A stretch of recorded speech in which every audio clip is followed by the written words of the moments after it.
Sebanyak 238 mahasiswa STIA Satya Negara, jurusan Ilmu Administrasi Negara resmi menyandang sarjana setelah menempuh proses perkuliahan melalui program Strata 1.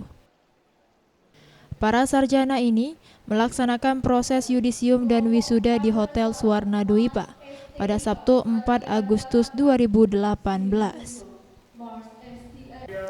Ketua STIA Satya Negara Supardi mengatakan, tema yang diangkat dalam wisuda tahun ini yakni menciptakan sarjana administrasi yang unggul, bermartabat, dan berdaya saing global dengan berlandasan iman dan takwa.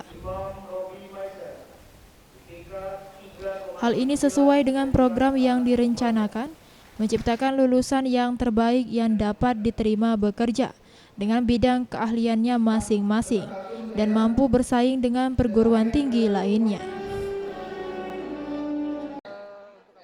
Jadinya mengembangkan prodi, studi pascasarjana,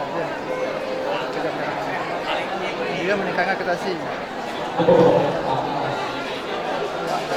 Setelah bersiap-siap, ya.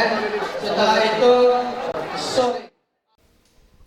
Sementara itu, Ketua Yayasan Gani Nusantara, Julkani Effendi mengatakan, para alumni yang telah lulus ini kebanyakan telah diterima di tempat kerja dan semakin memantapkan posisi STIA Satya Negara menjadi pilihan masyarakat untuk berkuliah karena besarnya peluang untuk berkarir setelah menyelesaikan perkuliahan.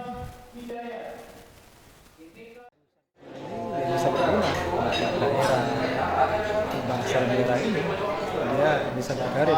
Kan kita banyak yang sudah kerja tuh, sudah dari pegawai negeri, bank, UMR, UMD. Harapan mereka adalah yang sudah bekerja, dia bisa berkarir di kantornya. Bagi yang belum bekerja misalkan, diharapkan mereka ya bisa penyesuaian, bisa mencari pekerjaan ya. Jadi bersaing lah secara